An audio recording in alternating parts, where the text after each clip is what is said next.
The needle slips, the drugs are wrong, and the air fills with the sounds of agonized gasps.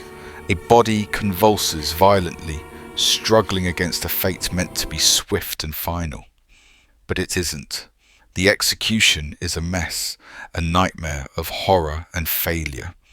Across the United States, from the electric chair to lethal injections, there are cases where the state's promise of justice has become a grotesque spectacle, where the condemned suffer far more than they ever should have. Clayton Lockett, George Stinney, Joe Nathan James Jr., and many more have faced botched executions that lasted far longer than they should have, leaving a trail of suffering and public outcry in their wake. In this video, we will explore the chilling stories of these botched executions, where the line between justice and cruelty blurred into something horrifying. Stay with us as we uncover the tragic failures of the death penalty, a system meant to bring closure, but instead leaving chaos, pain, and despair behind. Hey there, I'm glad you're here.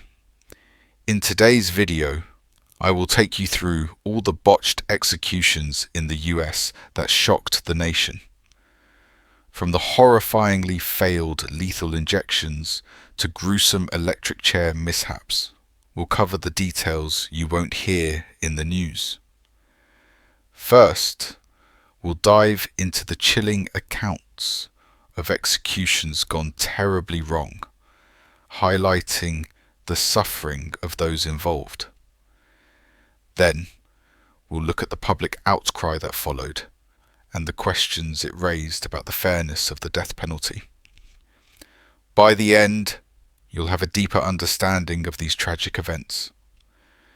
Don't forget to comment below and let us know where you're watching from and what time it is there. If you're new, hit that subscribe button for more true crime documentaries. And for those who won't subscribe, kindly tell us why. We'd love to know. Let's get started. On April 29th, 2014, in Oklahoma, Clayton Lockett's execution became a horrifying spectacle. After being strapped to the gurney, the execution team failed repeatedly for over an hour to find a suitable vein. Despite 16 attempts, the IV line was finally inserted into his groin, hidden beneath a sheet and left unmonitored. The first drug, a sedative, was administered, but it failed to render Lockett unconscious. He remained aware as the second and third drugs intended to paralyze and stop his heart were introduced. Within minutes, Lockett began violently twitching, groaning in pain, and even lifting his head off the gurney. Witnesses heard him speak, his voice laced with agony, as he struggled to break free from his restraints. At one point, a medical professional accidentally struck an artery, causing blood to spray across the room. The prison staff attempted to halt the execution, lowering the blinds to shield the public from the chaos. 43 minutes later, Lockett died of a heart attack, long after the drugs had been administered. His crime, the brutal 1999 murder of 19-year-old Stephanie Naiman, was overshadowed by the torturous failure of the execution process. Lockett's last words, "I'm sorry," were barely audible as he died in agony. Lockett was served a standard prison meal, as Oklahoma had banned special last meal requests following a 2011 incident. His meal likely consisted of a basic prison offering such as a meat entree, vegetables, bread, and dessert. Nothing extravagant or personalized. The botched execution sparked national outrage and ignited debates about the methods used in capital punishment. Next, we look at Charles Frederick Warner, whose execution would also spiral into disaster. On January 15th, 2015, in Oklahoma, Charles Frederick Warner's execution turned into another horrific failure. Warner was sentenced to death for the 1997 rape and murder of an 11-month-old girl. The execution began as normal, but when the drugs were administered, a critical mistake was made. Instead of potassium chloride, which is intended to stop the heart, he was injected with potassium acetate. Within minutes, Warner's body began to react violently. His last words, "My body is on fire," were heard as he twitched uncontrollably for 7 minutes. The lethal injection caused immense pain, and despite efforts to proceed, Warner's death took 18 agonizing minutes. He was served a standard prison meal, as Oklahoma had banned special last meal requests for inmates. The gruesome execution and the suffering he endured led to renewed debates on the death penalty. Next is Christopher Newton, whose execution also became a painful ordeal. On May 24th, 2007, in Ohio, Christopher Newton's execution became a painful and prolonged ordeal. Sentenced to death for the brutal murder of his cellmate over a chess game, Newton's execution was marred by repeated failed attempts to find a suitable vein. For over 2 hours, the execution team struggled, inserting needles more than 10 times, including a break for Newton to use the restroom. Despite his weight and obesity, which made vein access difficult, Newton remained calm, even joking with the executioners. The delay and discomfort were agonizing, but eventually the IV was successfully inserted and the lethal injection proceeded. Newton was served a standard last meal, as Ohio had stopped granting special requests. The execution was completed at 11:53 a.m., with Newton's death marking the end of a painful process. Next is Frank Coper, whose execution by electric chair would become equally horrific. On August 10th, 1982, in Virginia, Frank Coper was executed by electric chair for the brutal murder of his girlfriend. The execution became a gruesome spectacle, as the first jolt of electricity failed to kill him. Witnesses described the agonizing second jolt, which lasted over 55 seconds. The room filled with the nauseating odor of burning flesh, and a sizzling sound echoed as fire emitted from the electrodes attached to Coper's head and leg. Despite the intense pain, Coper was still alive and writhing. The execution finally ended after the second jolt, and Coper was pronounced dead. Virginia had abolished the practice of special last meal requests by this time, so Coper was given a standard meal before his execution. The shocking horror of this execution left a lasting impact on those who witnessed it. Next is Joseph Wood, whose execution by lethal injection would take an equally disturbing turn. On July 23, 2014, in Arizona, Joseph Wood was executed for the 1989 murders of his girlfriend and her father. His execution by lethal injection became a nightmare. Wood, who was supposed to die swiftly, endured nearly 2 hours of suffering as the execution team administered the lethal drugs 15 times. Witnesses described his gasping and snorting, likening it to a fish gulping for air. The prolonged suffering was compounded by the uncertainty of whether he was unconscious. Despite the repeated doses of drugs, Wood struggled to breathe, making the process agonizingly slow. His last words were reportedly a faint "I love you" to his family. Wood was served a standard prison meal as Arizona had stopped granting special meal requests. The horrific nature of his death ignited a renewed debate over the use of lethal injection. Next is Angel Nees Diaz, whose execution would spiral into a tragic failure. On December 13th, 2006, in Florida, Angel Nees Diaz was executed by lethal injection for the 1979 murder of a strip club manager. The execution, however, went horribly wrong. The IV needles were improperly inserted, causing the lethal drugs to seep into the surrounding tissue rather than entering his bloodstream. This error led to excruciating pain, with Diaz's face contorting in agony. Medical experts later confirmed that the chemicals caused severe burns to his tissues, making his death far more painful than intended. Diaz's last words were, "I didn't kill nobody," a brief protest of his innocence.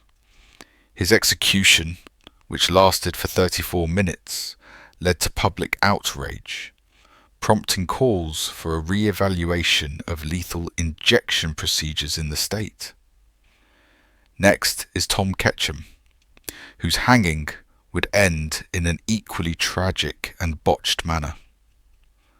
On April 26, 1901, in Clayton, New Mexico, Tom Ketchum was hanged for his role in a series of robberies and murders with his gang.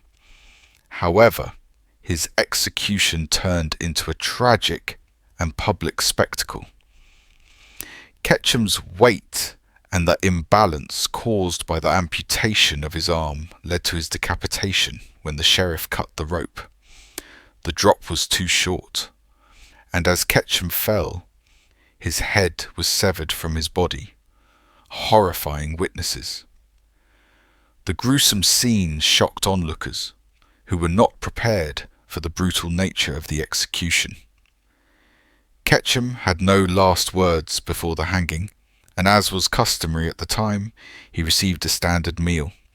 His botched execution led to increased scrutiny of hanging as an execution method, contributing to its eventual abandonment in favor of other methods. On February 28, 2024, in Idaho, Thomas Creech's execution by lethal injection was a prolonged and agonizing ordeal.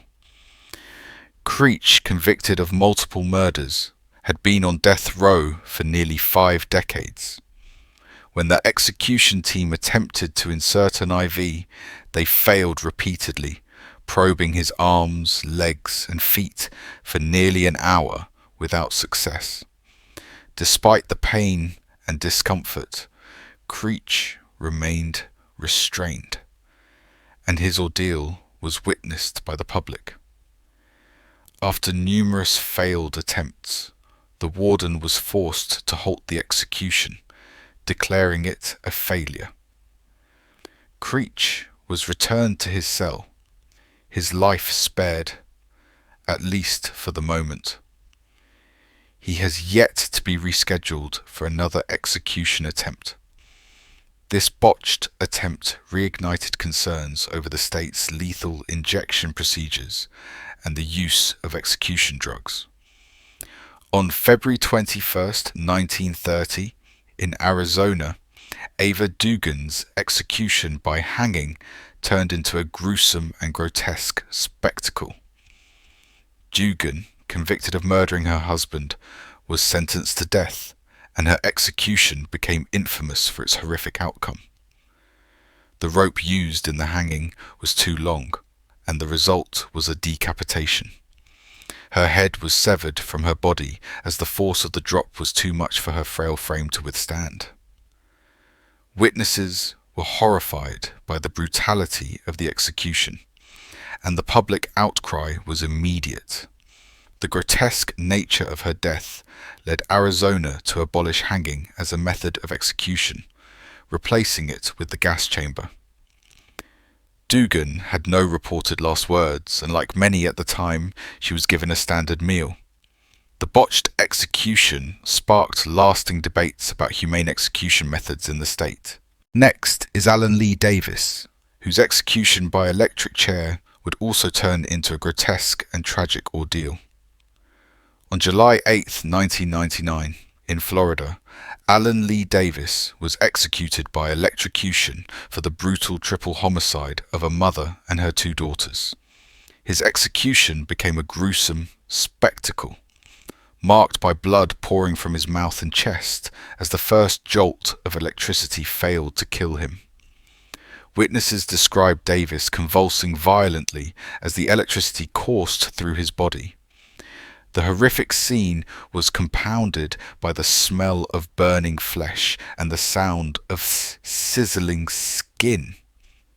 Despite the agony, he was not immediately dead, requiring a second jolt to finally end his life. Davis had no last words, and his final meal consisted of a lobster tail, a baked potato, and strawberry cheesecake. His execution sparked outrage due to its gruesome nature, leading to increased scrutiny of electrocution as a method of execution.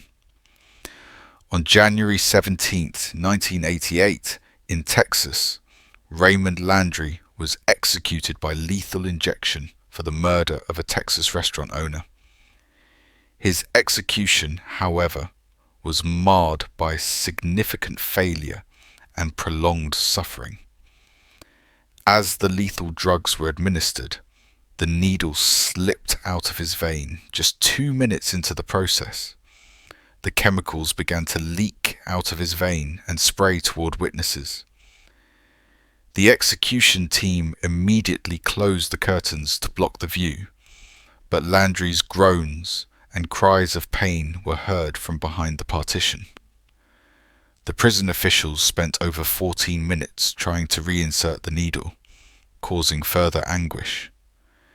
Meanwhile, Landry's distress was palpable as he struggled against the restraints. After a long and painful delay, the procedure was completed and Landry was finally pronounced dead 24 minutes after the drugs were first introduced. His execution led to renewed discussions on the efficacy and humanity of lethal injection procedures. Next is Jimmy Lee Gray, whose execution would also become a case of prolonged suffering. On October 3, 1983, in Mississippi, Jimmy Lee Gray was executed in the gas chamber for the brutal murder of a 3-year-old girl. The execution, however, became a prolonged and agonizing ordeal. As the cyanide gas was released, Gray's body reacted violently. Witnesses reported that he repeatedly slammed his head against the metal pole behind the gas chamber chair, desperately trying to end his suffering.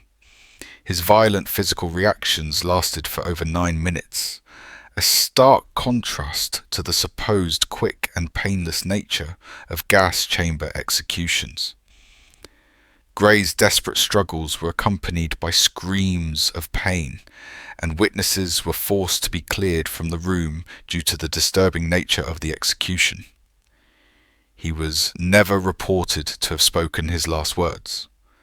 As was customary at the time, he received a standard meal before his execution. The horror of his execution contributed to calls for a moratorium on the gas chamber. On December 12, 1983, in Alabama, John Evans was executed by electric chair for the robbery and murder of a deputy sheriff. His execution quickly became a botched disaster. The first jolt of electricity failed to kill him, despite the intensity of the voltage. Sparks erupted from the electrodes on his leg, and flames shot from the mask covering his face. Witnesses were horrified by the smell of burning flesh as Evans convulsed violently in the chair. A second jolt was administered, but he remained alive. A third jolt was finally needed before Evans was pronounced dead. His execution, lasting over 14 minutes, left a disturbing image of prolonged suffering. Evans had no last words, and his last meal was a standard prison offering, as Alabama had abolished special requests. The gruesome failure of his execution led to widespread outrage and further scrutiny of the electric chair as a method of execution. Next is Jesse Taffero, whose electrocution was similarly botched and horrific. On May 4th, 1990, in Florida, Jesse Taffero was executed by electric chair for the 1976 murders of 2 law enforcement officers. His execution quickly turned into a horrific disaster, due to the use of a synthetic sponge instead of a natural one. The electricity failed to properly conduct, and flames erupted from Taffero's head. Witnesses reported seeing 3 bursts of fire, accompanied by the overwhelming smell of burning flesh. The first jolt failed to kill him, and 2 more were required before Taffero's life was finally ended.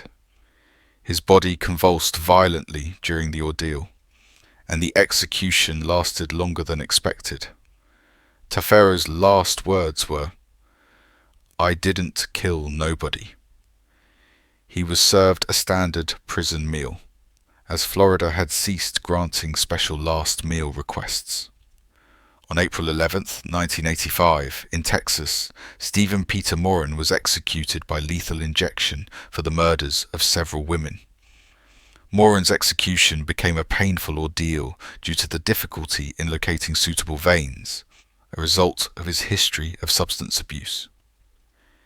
The execution team spent 45 agonizing minutes attempting to insert the IV, repeatedly probing his arms and one of his legs. Morin, who had been cooperative despite the pain, groaned as the needles were repeatedly inserted. His distress was palpable, and the execution was delayed far longer than usual. Finally, the IV was successfully inserted, and the lethal drugs were administered. Morin's execution was completed, but the prolonged struggle left a haunting image of his suffering. He had no final words, and as was standard, he was served a basic meal before his death. Next is William E. Vandiver, whose execution by electrocution was also marked by failures and extended suffering. On April 9th, 1985, in Indiana, William E. Vandiver was executed by electric chair for the brutal murder of his father-in-law. His execution, however, became a botched spectacle. The first jolt of electricity failed to kill Vandiver, and he remained alive, convulsing violently in the chair. Smoke filled the execution chamber, and the stench of burning flesh permeated the air. Witnesses described the scene as horrific, with multiple jolts of electricity being applied over 17 minutes before Vandiver was finally pronounced dead. His execution was extended far beyond the expected duration, causing both physical and emotional suffering. Vandiver had no last words.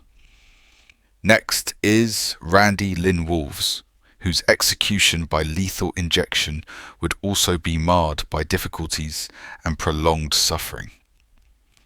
On January 24, 1986, in Texas, Randy Lynn Wolves was executed by lethal injection for the brutal 1979 murder of a drive-in theater ticket seller.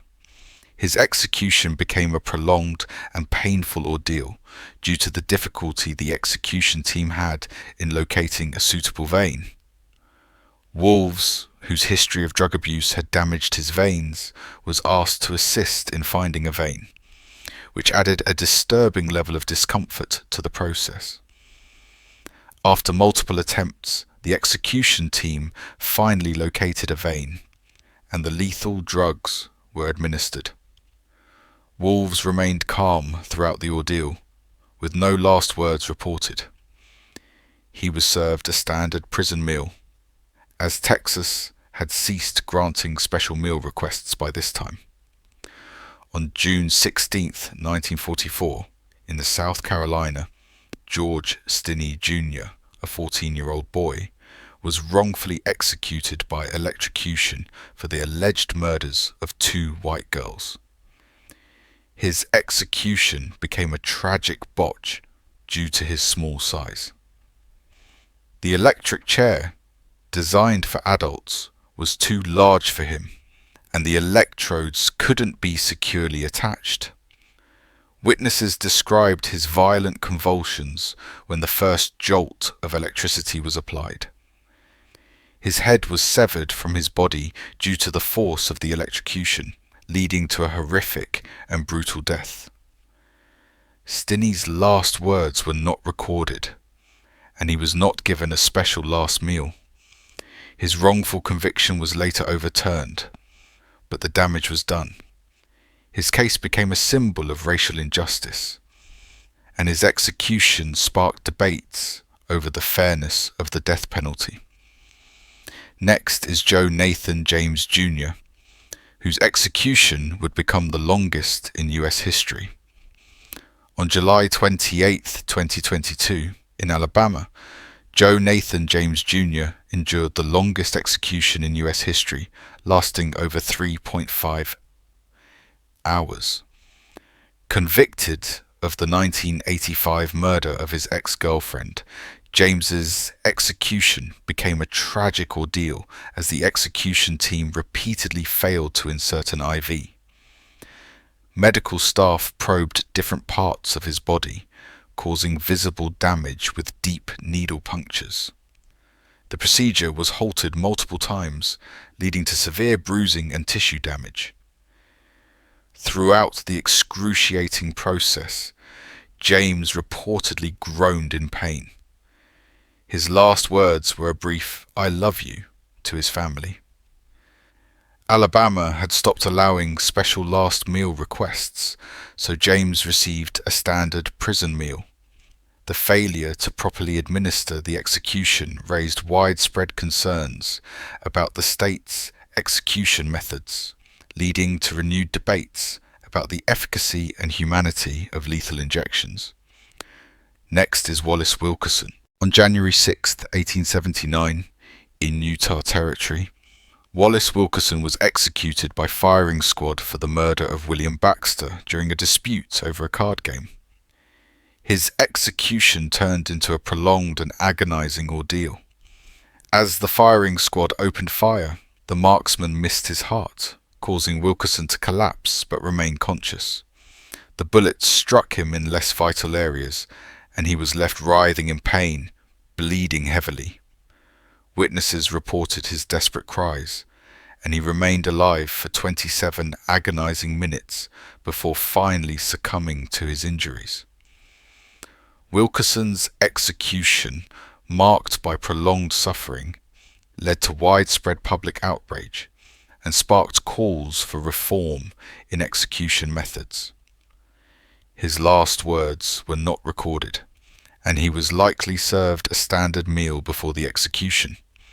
This horrific incident added fuel to debates about the inhumanity of the firing squad. Next is Ramal Broom. On September 15, 2020, in Ohio, Ramal Broom's execution became a botched and excruciating ordeal. Convicted of the 1984 abduction, sexual assault, and murder of a 14-year-old girl, Broom's execution was marked by repeated failure to insert an IV. Executioners struggled for over 2 hours, making 18 attempts to establish a vein, but each attempt caused severe pain and discomfort. Broom, visibly distressed, even attempted to assist in locating a vein, but the process continued without success. After multiple failed attempts, the execution was called off, and Broom was returned to his cell alive. This botched execution highlighted the flaws in Ohio's lethal injection procedures, raising concerns about the protocol's effectiveness and humanity. Broom's last words, "I'm sorry for what I did," were reportedly offered before the procedure began. Next is John Wayne Gacy. On May 10th, 1994, in Illinois, John Wayne Gacy was executed by lethal injection for the brutal murders of 33 young boys and young men. His execution became a botched process due to a procedural error. The anesthetic used to sedate Gacy before administering the lethal drugs clogged the IV tube, causing an 18-minute delay in the execution. Witnesses described the discomfort and frustration of the delayed process, which was further compounded by Gacy's apparent lack of reaction. When the drugs finally took effect, he was pronounced dead, but the execution was not smooth. Gacy's last words were reportedly a brief, defiant, "kiss my ass." He was served a standard meal before the execution, as Illinois had stopped granting special requests. On February 22, 2018, in Alabama, Doyle Lee Ham's execution became a gruesome and agonizing ordeal. Convicted of the 1987 murder of a motel clerk during a robbery, Ham's execution by lethal injection was marred by repeated failures to insert an IV. Due to his history of cancer and prior drug use, his veins were severely compromised. The execution team struggled for over 2 hours, puncturing arteries and causing significant bleeding. Ham was reportedly invisible, distress, even crying out in pain during the botched attempts. Despite the prolonged suffering, the execution was ultimately called off, and Ham was returned to his cell. He later died of cancer on March 27, 2021, while still on death row. His last words were reportedly, "I'm sorry for what I did," and he received a standard meal before the execution attempt. On April 23, 1994, in Delaware, Brian Stowe was executed by lethal injection for the 1991 murder and sexual assault of 29-year-old Sandra Lee Long. His execution became a horrific failure due to the failure to properly sedate him before the lethal drugs were administered. As the potassium chloride was injected, Stowe remained conscious much longer than expected. He began violently convulsing and struggling, writhing in pain as the drug burned through his veins. The script details his agonizing reactions, including gasping and twitching as his body fought against the overwhelming pain. The execution took much longer than anticipated, and Stowe's suffering was visible to witnesses. His last words were not recorded, and he was given a standard meal before the execution. The botched process raised serious concerns about the effectiveness and humanity of lethal injections in Delaware. On November 17, 2022, in Alabama, Kenneth Eugene Smith's execution was marred by a botched attempt to find a vein for lethal injection. Smith, convicted of the 1985 murder of a pastor's wife, endured prolonged suffering as executioners struggled for over 2 hours to establish an IV line. The failure to locate a suitable vein caused Smith significant distress, and his death warrant expired before the execution could be completed. As a result, Smith was returned to his cell, his life spared.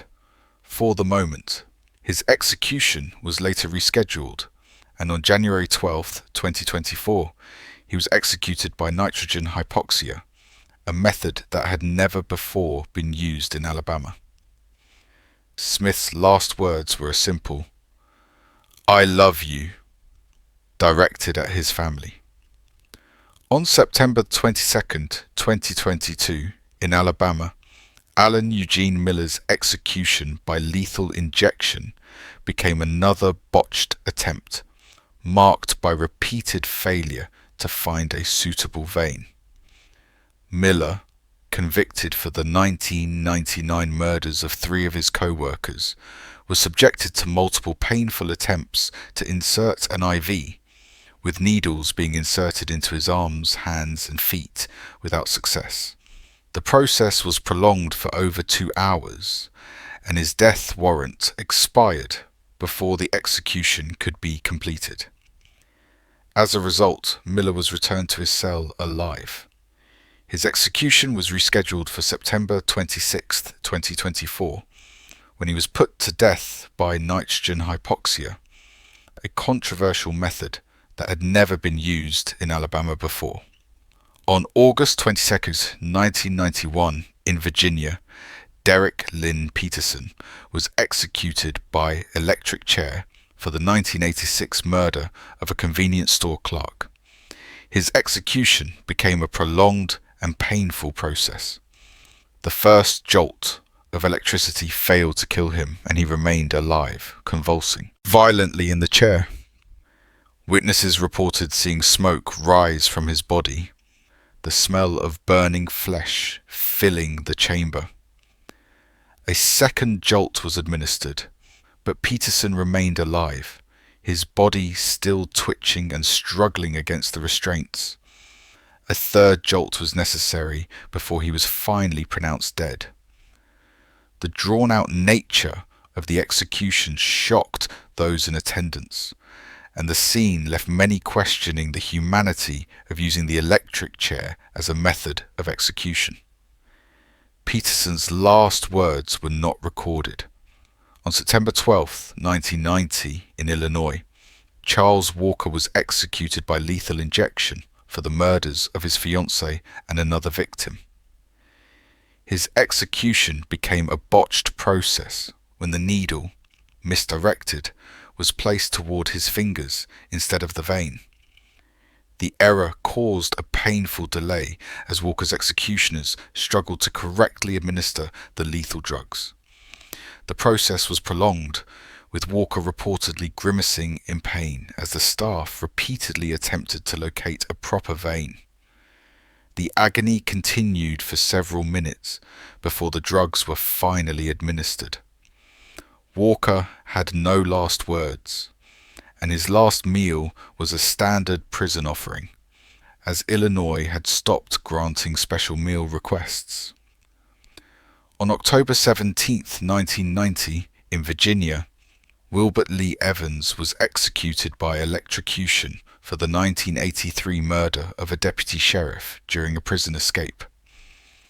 His execution was marked by gruesome and horrifying scenes. After the first jolt of electricity, blood sprayed from Evans's mouth and his body convulsed violently in the chair. The smell of burning flesh filled the room as smoke rose from the electrodes attached to his body. Witnesses were horrified as the first attempt failed to immediately kill him. A second jolt of electricity was administered, but Evans remained alive for a few moments longer, his body still twitching and leaking blood. He was finally pronounced dead after the second jolt. Evans had no last words. On October 28, 2021, in Oklahoma, John Marion Grant was executed by lethal injection for the 1998 murder of a prison cafeteria worker. His execution became a botch that lasted nearly 15 minutes. After the first drug was administered, Grant began convulsing violently, vomiting multiple times. The script details his full-body convulsions, with witnesses describing his body jerking uncontrollably as he struggled to breathe. His violent reactions continued for several minutes, causing concern among the witnesses and prison officials. Despite these agonizing struggles, the execution proceeded, and Grant was eventually declared dead after the prolonged ordeal. The execution's failure to follow the typical timeline and Grant's suffering ignited debates over lethal injection protocols and the fairness of such methods. On March 16, 1995, in Texas, Stephen McCoy was executed by lethal injection for the 1985 murders of 2 teenagers. His execution became a tragic failure due to the improper sedation administered before the lethal drugs were introduced. McCoy struggled violently, choking and gasping for air as the drugs failed to take effect as intended. His body jerked and convulsed uncontrollably, causing witnesses to recoil at the intensity of his suffering. The violent reactions lasted for several minutes, far longer than typical executions. McCoy's last words were reportedly, "I'm sorry, I didn't mean to hurt anybody," directed at the victims' families. On January 17, 2018, in Ohio, Joseph Lewis Clark was executed by lethal injection for the 1989 murder of a gas station attendant during a robbery. His execution became a prolonged and painful ordeal due to multiple failures in inserting an IV. Executioners struggled for 25 minutes to establish a proper vein, with the IV collapsing during the injection process. Clark, visibly distressed, cried out in pain as the medical team tried to re-establish the IV. His struggle continued for nearly an hour, with prison staff and witnesses witnessing his agony. Finally, after the drugs were successfully administered, Clark was pronounced dead. His last words were a brief apology. "I'm sorry, I didn't mean to hurt anyone." Ohio's method of lethal injection was heavily criticized following this botched execution, leading to renewed debates on the humaneness and reliability of the process. On November 15, 2017, in Ohio, Alva Campbell's execution became a botched ordeal due to the failure of the execution team to locate a vein. Convicted of the 1997 murder of a woman during a carjacking, Campbell's execution was delayed for over an hour as staff attempted to insert an IV line. Despite multiple attempts, including trying veins in his arms, legs, and neck, they were unable to establish an access point. Campbell, who suffered from severe health issues, including respiratory problems, was visibly distressed. His suffering continued for over an hour, with witnesses observing his painful struggle. Ultimately, the execution was called off, and Campbell was escorted back to his cell alive. The botched process raised concerns over Ohio's execution methods, leading to increased scrutiny over the use of lethal injections in difficult medical cases. On May the 8th, 1997, in Florida, Pedro Medina was executed by electricchair for the 1984 murder of a 52-year-old woman. His execution became a tragic disaster when a malfunction occurred with the synthetic sponge used in the chair.